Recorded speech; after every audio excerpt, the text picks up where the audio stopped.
नमस्कार, आप देख रहे हैं अनमोल संदेश डिजिटल और मैं हूं आपके साथ सपना। पूरे देश भर में सिंधी समाज चैती चंद का पर्व हर्षोल्लास के साथ मनाते आ रहा है। राजधानी भोपाल में भी सिंधी समाज इस पर्व को बड़े ही धूमधाम के साथ मनाने जा रहा है। राजधानी के सिंधी समाज ने इस बार इस शोभा यात्रा में नशा मुक्ति को लेकर प्रयास किया है। क्या कुछ खास रहेगा, इस पर ब्यूरो चीफ प्रदीप तलरेजा ने की समाज के लोगों से बातचीत।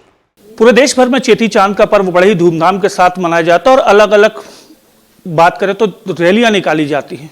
अलग अलग प्रकार की रैलियों में कई प्रकार की चीजें देखी जाती हैं, लेकिन इस बार राजधानी भोपाल में एक अलग ही परिदृश्य देखने मिलेगा। सबसे बड़ी बात है नशा, और इस नशे को लेकर सिंधी पंचायत जो है वो अब कदम उठाने जा रही है। हालांकि अलग अलग पंचायतें इसको लेकर काम भी कर रही हैं। मैम, पंचायत के द्वारा आप लोग रैली निकाल रहे हैं नशे मुक्ति को लेकर, कहाँ से ये प्लान बना कि ऐसा काम करना चाहिए?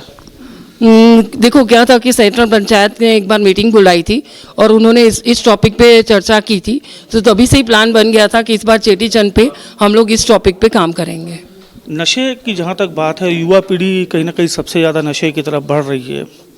क्या लगता है कि कहाँ कमी रह जाती है कि आखिर ये नशा इतना तेज़ी से बढ़ता जा रहा है और अब पंचायतों को नशे को रोकने के लिए काम करने पड़ रहे हैं? कहीं ना कहीं पेरेंट्स की भी गलतियां हैं और कहीं ना कहीं जो देखो बच्चे काम करते हैं, दुकानों पे बैठते हैं, पैसा उनके हाथ में आ जाता है, तो वो भी कहीं ना कहीं गलत है। पेरेंट्स भी गलत मान सकते हैं कि पेरेंट्स अपना समय बच्चों को नहीं दे पाते हैं। लेकिन निश्चित तौर पर अलग अलग पदाधिकारी हैं, उनसे भी जानकारी लेंगे। सर, पहली कहीं ना कहीं ये कोशिश जरूर की जा रही है, क्योंकि सिंधी सेंट्रल पंचायत लगातार इस प्रकार के मुद्दों को उठा रहा है। इससे पहले हमने देखा, चाहे वो घर में घरेलू हिंसाएं जो हो रही थी, लगातार उस पर कदम उठाए जा रहे थे। अब नशा, क्या वजह आ पड़ी ऐसी? बता, सिंधी सेंट्रल पंचायत के आह्वान पर ये सारी जानकारियाँ हमें प्राप्त हुई थी और हमने अपने तरफ से पता किया था कि वाकई सही बात है, हमारा युवा वर्ग नशे की तरफ ही जा रहा है और हर वर्ग के लोग जो कम से कम युवा हैं वो बाकी चीज़ों में ध्यान नहीं देते हुए इन चीज़ों में ज़्यादा जा रहे हैं।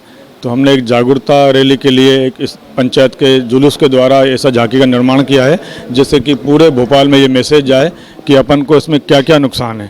पहले तो शराब अपने शरीर नुकसान करती है, पैसा बर्बाद करती है और दुकान बर्बाद करती है। उसके बाद अपन आखिरी में हॉस्पिटल में एडमिट हो जाते हैं। तो अपन ये चाहते हैं कि युवा वर्ग इसको समझे और दिल से स्वीकार करे कि हम जो नशा करते हैं, हुक्का बार पीते हैं, तो वो सब गलत है और अपन अच्छे कामों में जाएँ। क्या लगता है कि कहाँ कमी रह जाती है परिवार से?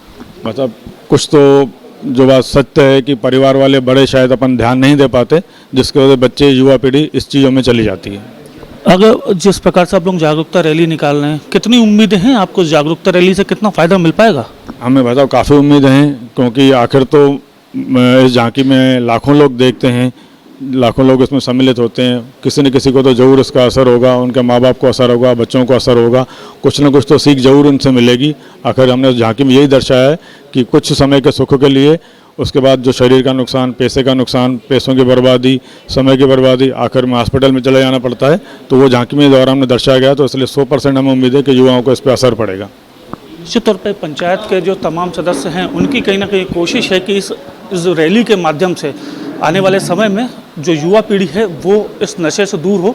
ये कहीं ना कहीं कोशिश जो है वो सिंधी पंचायत की है। कैमरा पर्सन मुकेश के साथ प्रदीप तलरेजा, अनमोल संदेश डिजिटल, भोपाल।